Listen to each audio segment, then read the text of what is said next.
Time, in accordance with the rules of procedure, the second reading debate is adjourned and the bill is referred to the House Committee. 恢復。 This Council resumes the second reading debate on the Stamp Duty Amendment Bill 2023. Honorable Chan Hak Ken, Chairman of the Bills Committee on the bill, will first address the Council on the committee's report. Honorable Gary Chan. Thank you, Chairman. In my capacity as Chairman of the Bills Committee on Stamp Duty Amendment Bill 2023, I wish to report to the Legislative Council on the main deliberations of the Bills Committee. The bill seeks to amend the Stamp Duty Ordinance to adjust the standard ad valorem stamp duty rate of Scale 2 applicable to property transactions so as to reduce the ad valorem stamp duty on residential and non-residential properties valued between $2 million and $10.8 million for the purpose of implementing the relevant proposals in the budget. AVD was levied at progressive rates. Members inquire about the effect of the proposed adjustments to the lowest value bands in helping first-time home buyers to purchase residential properties and the reduction in revenue. If the ceiling of the lowest value bands was adjusted from $3 million to $5 million, in view of the current high property prices, some members suggested that consideration be given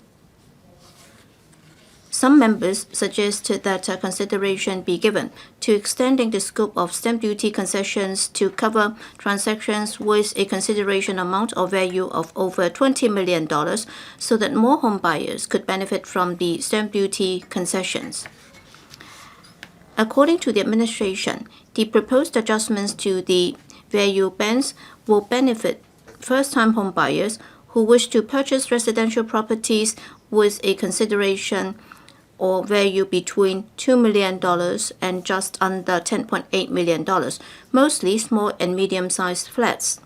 In determining the extent of the adjustment, the government will need to consider the impact on public finance and strike a balance. Based on the relevant statistics for 2022, it is estimated that the proposed adjustment will cost the government $1.9 billion in revenue per annum. If the lowest value band were further adjusted to $5 million, the government would lose an additional $800 million in revenue based on the 2022 statistics. Given that there were as many as 11 AVD value bands in Scale 2 and the rates were shown in alternating percentages and formula, which appear to be very complicated, members inquired whether Scale 2 could be simplified. Members also noted that under the proposed Scale 2, when the amount or value of consideration of a property increase, the corresponding increase in AVD would be significantly greater than that of the consideration value.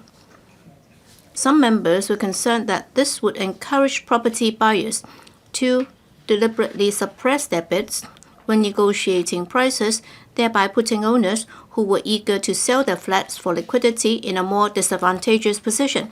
The administration has explained that the AVD payable for some value bands is formulated as a formula rather than a percentage, with a view to providing specific relief for property transactions where the value is close to the edge of the value band. When the amount or value of the consideration increases from one value band to a higher value band, the application of the formula can attenuate the magnitude of the increase in tax. For example, for a $6 million property purchase between two value bands, the AVD at 2.25% would be $135,000. If there were no special concessions between the two value bands, the AVD on a property purchase for only $1 more, i.e. $6 million and $1, AVD would then rise to $180,000 at 3% of the higher value band, but not at the special rate of $1, because under the special relief, the AVD is only $135,000. The administration stressed that the proposed adjustment would largely reduce the burden on first-time home buyers of residential properties for the average household, especially small and medium-sized units. Some members noted that there had been little adjustment to Scale 2, which was last revised in 2010. In view of the rapid changes in property prices and the difficulties encountered by many residential property buyers in purchasing their own homes, members inquired whether Scale 2 could be reviewed in future once the economy improved or at regular intervals of, say, 5 years or less, so as to provide a more timely response to the public's concerns about purchasing their homes. This is to address the public's concern about the stamp duty payable on home purchases in a timely manner.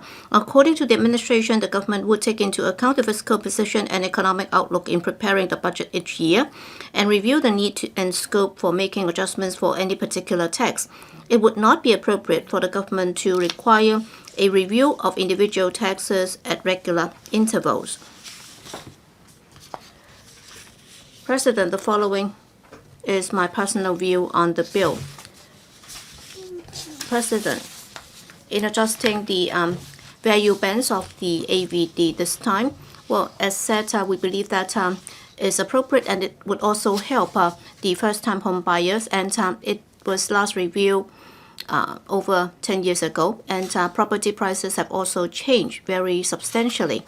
That's why at present, if you look at the number of property transactions for units valued at under 10 million, well, that would account for some 80% of the total number of transactions, and therefore the amendments proposed would help home buyers to realize their dream, and it's also a measure to facilitate home buyers in purchasing their own homes. But then just relying on that would not be enough. In order to resolve the housing problem in Hong Kong, we will have to look at how we can increase housing supply.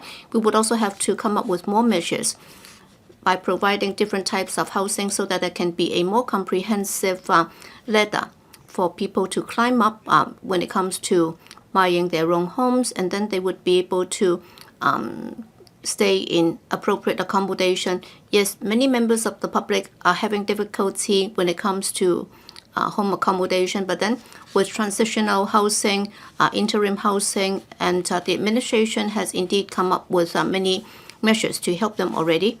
And therefore, I believe that with this measure in place, we will need to speed up the other measures, and members of this council would also be working together to help Hong Kong people to resolve their housing problem, so that we'd be able to expedite the efficiency and speed in increasing housing supply.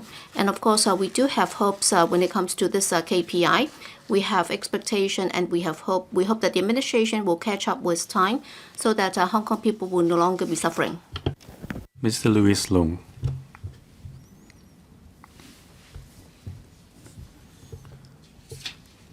President, the Stamp Duty Amendment Bill 2023 seeks to adjust the ad valorem stamp duty for property as Scale 2 raise, which has not been adjusted since 2010. This will help first-time home buyers to purchase residential property for self-using, especially small and medium residential properties. This is to implement the good measures mentioned in the budget. Now, this is a long overdue policy, but I support it. Now, the Financial Secretary is not bold enough to drastically adjust stamp duty at different rates, but this is at least something. Now, for transaction with an amount of consideration below $3 million, that is the lowest value band, the help for first-time home buyer is actually very limited. Compared with the existing value bands, the overall property price has risen by 1.3-folds over the past 10 years. The government is only adjusting the rates after 13 years. It is undesirable. Any law should be kept abreast with time. after a certain period of implementation, it should be reviewed and adjusted in a timely manner. This is how the government can rise up to the public's aspiration. Now, you may remember the number 78, report number 78 of the Public Accounts Committee of the Director of Audit. Now, the latest guideline of the Transport Department was issued in 1982, but it was only amended in year 2002. It was amended 20 years later after implementation. Now, the Occupational Safety and Health Amendments Bill passed last year was for increasing the maximum fine level pertaining to OSH offences to increase deterrence. The government only amended the penalty level after 20 years of the implementation of the law. Now, the bill receiving second reading just now, that is the Fixed Fines and Fixed Penalties, Public Cleanliness and Obstruction Miscellaneous Amendments Bill 2023. It is for increasing the fixed penalty level. Now, the existing level is $1,500. The last time it was adjusted was back in 2003, another 20 years' time before it was adjusted. In the meantime, the inflation rate has increased by some 60%. Now, these are all examples proving the public's complaints that the government officials have a mindset of doing less and making fewer mistakes. Adjustments would be introduced in one go after 20 years of after legislation, and it is very hard to catch up. Now, there are 110 KPIs set under the policy address. However, the government has not set any KPIs concerning the time period for reviewing and amending laws. Now, we don't have a lot of decades in our life. In November 2010, the first demand-side measure was introduced on residential properties. Now, it has been 13 years' time since the measure was implemented. The economy and also the property markets, as well as the demand, have changed drastically compared with the extraordinary period when the measure was introduced. I have urged the government to remove this measure because it does more harm than benefits to buyers and sellers. It greatly increased the transaction cost of properties. It has distorted the demand and supply of properties and also reduced liquidity of capital. It hinders the economic recovery of Hong Kong. Now, poorer circulation in the property market also drove up rents. So how can we attract talents to come to Hong Kong if that's the case? Now, the IMF delegation paid a visit to Hong Kong, and the preliminary findings have been released early this month. Now, if there is a receding risk pertaining to speculation, then the stamp duty rates should be adjusted downwards gradually. Now, this applies to both ad valorem stamp duty at rate 2 and also the 15% tax. However, the government replied in that there is no need to adjust the demand-side control measures for property. Now, besides the Stamp Duty Amendments Bill 2023 introduced for second reading today, another bill, that is Stamp Duty Amendment Bill number 2, 2023, has also been introduced. That is to give effect to the measures announced by the Chief Executive in his policy address for attracting talents. That is, overseas talents have to pay 30% of stamp duty, a stamp duty at the rates of 30% of the transaction cost, and when they become permanent residents, the stamp duty will be reimbursed. Now, my secretary always says that no workers would bring along their savings or capital to work for you. Well, I doubt the effects of this so-called measure to attract talents. I hope the government can adopt a forward-looking approach and introduce another stamp duty amendment bill to remove the demand-side measures, take the first step, and help rebuild the housing ladder in Hong Kong. I so submit. Mr. Tong Li-Jie.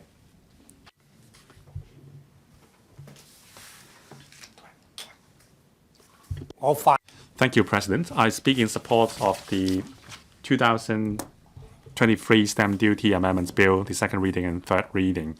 Now, before the delivery of the budget this year, many media friends asked me whether I would support removal of demand-side control measure. Well, at that time, the flat prices have come down by 10% from its peak. Many friends in the property industry have been asking the government to remove the measures. However, at the time, the housing price is still above what Hong Kong people can afford, and also we are still on the path of recovery. I support the government to monitor the situation. Now, the Financial Secretary mentioned twice in his budget speech that the demand-side control measure would remain. Now, we have seen a slowing of interest rate hike in the US, and the property price in Hong Kong have been on the rise again. And also, the Financial Secretary has announced this adjustments to the value bands in his budget. The ad valorem stamp duty applicable to transaction as the value between $2 million and $10 million and $80,000 would be reduced. So this is the bill we are scrutinizing. Now the government is lowering the tax. However, the government is not removing the demand side control measures. It is perplexing. Now, we are only catching up with the inflation over the past 10 years. The government wants to alleviate the housing pressure on first-time home buyers. I support the intention. However, first-time home buyers can only save some $60,000 in tax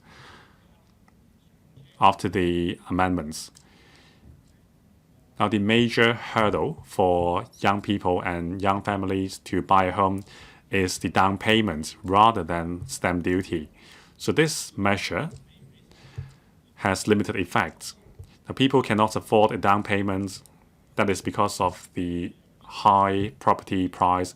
And also, the HKMA has laid down a loan-to-value ratio restriction, as well as the stress test to ensure stability in the financial sector. Now, it would be better if you are buying new homes because the property developers would help you in terms of loan, but that's not the case for second-hand home. Now, it enlarges the difference in terms of price and also transaction volume between the first and second-hand property markets. Now, mortgage can help. However, mortgage plus mortgage repayments is stressful. Now, the HKMA has been relaxing the restrictions multiple times this year. Now, I hope that the government or the HKMA can review the arrangements again, given the current situation. Some young people and young families think that no matter how hard they try to save up money, they still can't afford a private housing. And it would be a lucky draw for subsidized housing. So they lowered the target to public rental housing. It became their life goals. Now, in order not to exceed the income limits for PRH, many people stay in a low-paid job and they are not willing to save. They would use any money they have to travel or buy luxurious items. Now, there is a survey saying that you have to save up for 20 years without eating and making spending to buy a home in Hong Kong. Now, there are many people who can't get married because they can't afford a home, or even after marriage, they have to remain in their parents' home. It causes a decline in our birth rates, and it also removes the incentives for young people to move upward in society. It also exacerbates the young people's grudges against the governments. That's why they lack a sense of responsibility and belonging, and this is a deep-rooted issue after reunification. Now, we have cracked down on chaos, and we now have stability, and we are moving towards prosperity. Now, in the Legislative Council, we don't have anyone blocking the government's move to ramp up land supply and housing supply. We will be able to achieve or even exceed our 10-year housing target. So this is the right moment for the government to conduct a comprehensive review on our housing policy. Now, since the Asian financial tsunami, the government has been focusing on the private market and ignore the public market. Now, with the shortened waiting time, can we readjust the 7-to-3 supply ratio? Public housing supply accounts for 70% of our markets now. So maybe there should be less supply for PRH and more choices of subsidized housing. Now, the 3-year promise must be kept. However, the government should also enhance the ratio of homeowners in Hong Kong. Now, the central government urges the governments to address the housing issue and bid farewell to subdivided housing units. But is this the only way? Should we only rely on PRH? Now,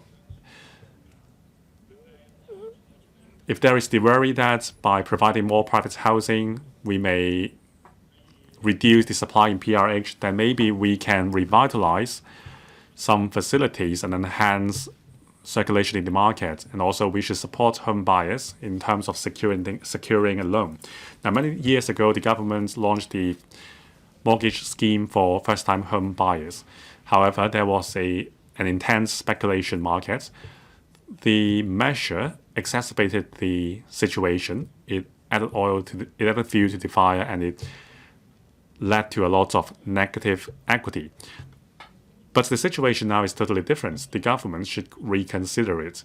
Now, the government has a serious fiscal deficit. Maybe direct loan is not an option, but maybe the government can act as a guarantor to help home buyers secure a loan. Now, in terms of mortgage repayments, can the repayment period be lengthened? Now, there are people who worry that they may be tied to the mortgage for a lifetime. However, people who have a will to move upward will get a higher salary in the future, and within 20 years' time, very often the mortgage payments would be finished. Now, this will be an incentive to help young people move upward. Now, 11 years ago, when I first entered this council, I urged the government to set up 2 indicators and goals. The first indicator is per capita living area. The government didn't even have the statistics, and then the government said that it had to meet the supply demand first, and then quality was neglected. Now, President Xi mentioned last year in his keynote speech that he hoped that Hong Kong people can live bigger and better. Now, the second indicator is the home payments percentage in household income. The government hasn't set this target. Well, I think the government is afraid of failure. And this is not how the government is answering to people's aspiration. Now, this is a tax amendment. we have the Secretary for Financial Services and Treasury with us today. Maybe this is not your policy portfolio, but maybe you can convey my message to other bureaus, including the Housing Bureau, Development Bureau, and other bureaus, or even the Financial Secretary and the CE. Thank you so much. 郭偉強議員。 Mr. Kwok Wai-keung. Thank you, Madam Deputy. I speak in support of the Stamp Duty Amendment Bill 2023. So that's what we refer to the AVD for first-time home buyers. Well, I already suggested that we should adjust Scale 2 of this AVD when I first joined this council. That was in 2016. And then I went on a hunger strike to submit my petition, and I also submitted a proposal as to how we can reduce the AVD for first-time home buyers. And in response, the Financial Secretary said that, well, this had not been changed for 10 years, but then for Scale 1, that is for properties valued at below $1 million, that had not been changed for 10 years. And the FTU had been saying that for Scale 1, that would apply to properties valued at below $1 million. It should be adjusted to $5 million because that would reflect the change in property prices. And yet, what the administration was willing to do was to change $2 million to $3 million, and still is a far cry from what was suggested, that is $5 million. But then still is a big step forward because it's been more than 10 years since the last change. And of course, time has changed. We have the former Chief Executive Mrs. Carrie Lam's plan, and now we have got this latest plan.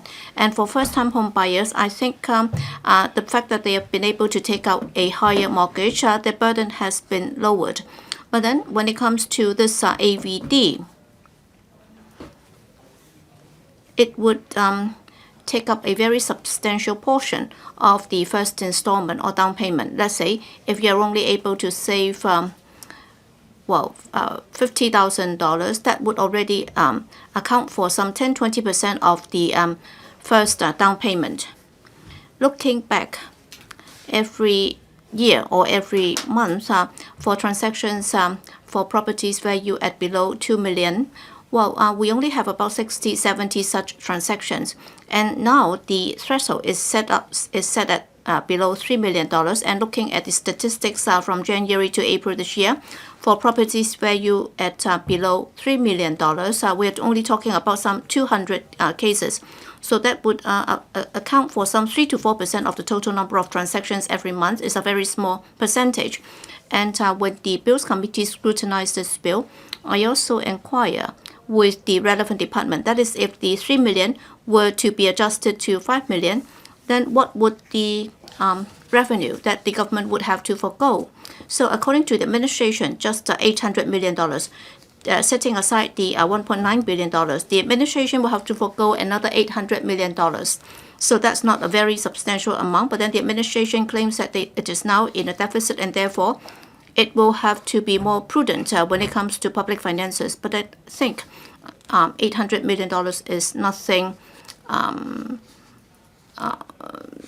very expensive, and according to their estimate, for the number of properties valued at below or between $4 and $5 million, there might be a substantial increase in the coming year. I don't know.